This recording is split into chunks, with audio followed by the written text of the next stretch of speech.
Hello दोस्तों, मैं पारुल आप सभी का स्वागत करती हूँ। शिक्षा आपको ये कभी नहीं बताती है कि आपको क्या सोचना है, बल्कि शिक्षा हमेशा हमें बताती है कि आपको कैसे सोचना है। शिक्षा ना तो किसी स्पेशल लोगों के लिए बनी होती है और ना ही इसकी कोई जगह होती है। आज मैं आपको कुछ ऐसे स्कूलों के बारे में बताने जा रही हूँ जिनके बारे में आपने शायद ही सुना होगा। चलिए शुरू करते हैं आज का एपिसोड। तो सबसे पहले नाम आता है बोट स्कूल ऑफ बांग्लादेश। आप जानते हैं बांग्लादेश किस चीज़ के लिए पॉपुलर है? बांग्लादेश अपने वर्स्ट ट्रैफिक और बोट स्कूल्स के लिए जाना जाता है। सबसे ज़्यादा ट्रैफिक हम इंडिया में कहते हैं मुंबई में भयंकर ट्रैफिक है। आजकल बेंगलुरु में भी बहुत ट्रैफिक होने लगा है। एक जगह से दूसरी जगह जाने के लिए हमें 2-2 घंटे का इंतज़ार करना पड़ता है। लेकिन अगर आप बांग्लादेश की बात करें तो वही 2 घंटे 4 घंटे में बदल जाते हैं। इसके अलावा बांग्लादेश पॉपुलर है फ्लड के लिए। जी हाँ, आए दिन वहाँ पर बाढ़ आती ही रहती है। ऐसे में बच्चों की शिक्षा का क्या होगा? क्योंकि जो बाढ़ ग्रसित एरिया है, जो छोटी छोटी जगह हैं जहाँ से बच्चे पढ़ने आते हैं, जो गांव हैं, वहाँ के बच्चे फिर शिक्षा के अभाव में कैसे पढ़ेंगे? एक एनजीओ की नज़र पड़ी और उन्होंने फ्लोटिंग स्कूल्स का निर्माण किया, यानी कि बोट स्कूल्स का निर्माण किया। पहले सिर्फ एक बोट हुआ करती थी जिसमें 186 बच्चे पढ़ने आते थे, लेकिन आज के समय में वहाँ पर 500 बोटें हैं और 14,000 बच्चे पढ़ने आते हैं। छोटी छोटी नाव आसपास लगाई हुई हैं जिनकी सहायता से बच्चे बैठते हैं और अपने अपने गांव पहुंचा दिए जाते हैं। ये बोट स्कूल से इतना पॉपुलर हो गया है कि वहाँ पर सिर्फ पढ़ाई यानी कि सिर्फ पढ़ने की क्लासेस नहीं लगती, बल्कि प्रॉपर लाइब्रेरी भी है। आप देख सकते हैं सोलर सिस्टम भी लगे हुए हैं। लाइब्रेरी, सोलर सिस्टम, इंटरनेट की व्यवस्था इतनी अच्छी है कि आम जनता भी वीकेंड पे आराम से आती है, पढ़ती है और फिर वहाँ से चली जाती है ना यूनिक? इससे किसी भी बच्चे की शिक्षा में कोई रुकावट नहीं आती। अब हम बात करते हैं which school of Salem. Salem एक ऐसी जगह है जो यूनाइटेड स्टेट्स ऑफ अमेरिका में है। विच यानी कि चुड़ैल। अब आप सोचेंगे चुड़ैलों की भी पढ़ाई होती है? जी हाँ, 1680 में विच स्कूल का निर्माण हुआ था, जो कि एक टिटुआ नाम की विच ने किया था। कहते हैं वो हाफ ब्रीड हुआ करती थी। आपको लगेगा कि मैं किसी इंग्लिश मूवी की स्टोरी सुना रही हूँ, पर यही हकीकत है। कहते हैं वो हाफ ब्रीड थी, यानी आधी चुड़ैल और आधी मानव। उसने 1680 में विच स्कूल का निर्माण किया था, जो आज तक चल रहा है। ऐसा नहीं है कि इस विच क्राफ्ट की पढ़ाई में लोग इसके फेवर में हैं। कई कैथोलिक्स इसका विरोध कर रहे हैं। आए दिन यहाँ पर प्रोटेस्टर्स प्रोटेस्ट करते हैं, लेकिन ये विच स्कूल बंद नहीं हो रहा है। सरकार का कहना है कि विच क्राफ्ट सीखने के लिए हमने किसी को प्रेशराइज नहीं किया। हर तरह के स्कूल हैं जो विच क्राफ्टिंग, जादू टोना ये सब सीखना चाहते हैं, वो जिस स्कूल में जाएं। किसी पर कोई दबाव नहीं है, कोई ज़बरदस्ती नहीं है। और जो आम स्कूल, आम एजुकेशन लेना चाहते हैं, उनके लिए दूसरे स्कूल बने तो हैं।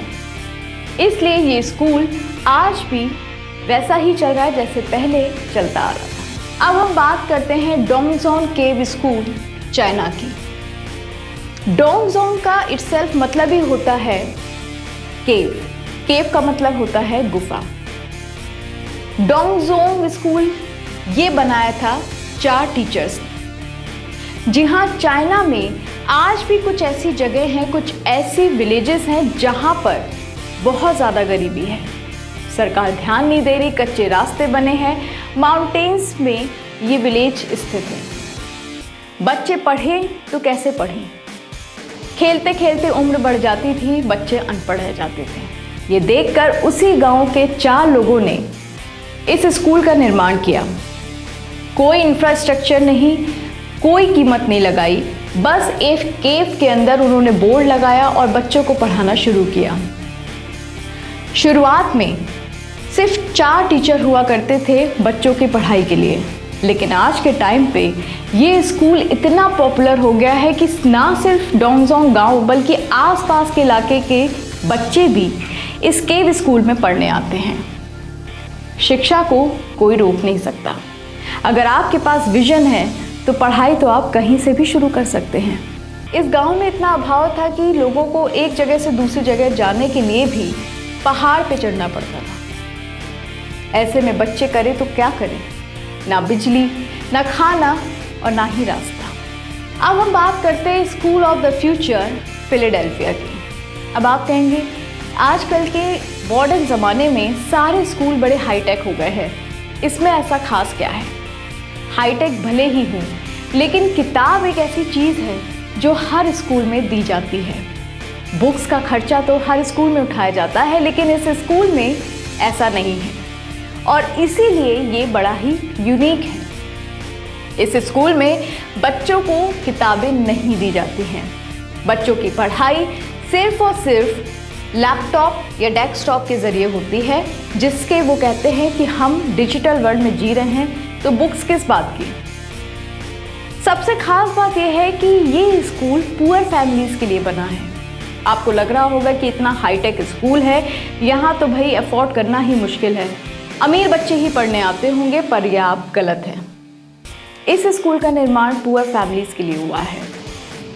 ना किताबें हैं, लेकिन हर बच्चों को लैपटॉप दिया जाता है, हर बच्चे को टैब दिया जाता है और इसकी फ़ीस इतनी अफोर्डेबल है कि कोई भी बच्चा इसको अफोर्ड कर सकता है।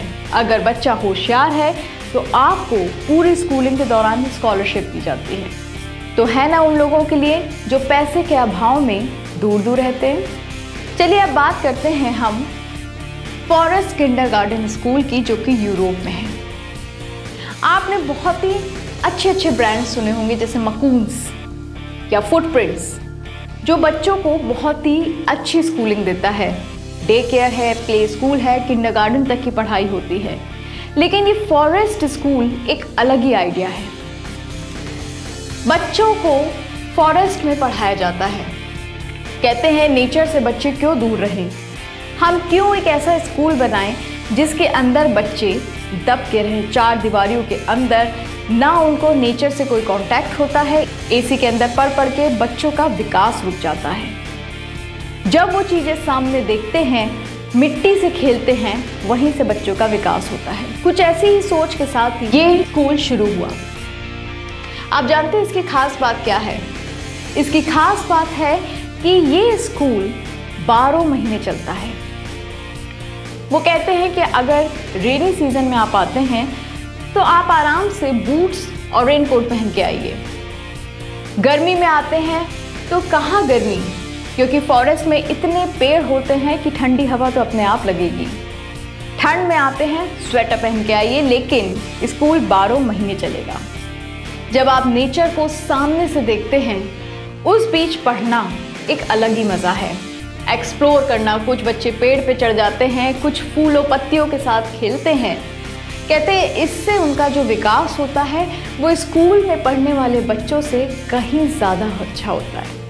तो उम्मीद करती हूँ आपको आज का सेगमेंट अच्छा लगा होगा। इसी तरह के खास सेगमेंट लेकर मैं फिर आती रहूँगी। फिलहाल के लिए मैं आपसे कहती हूँ बाय।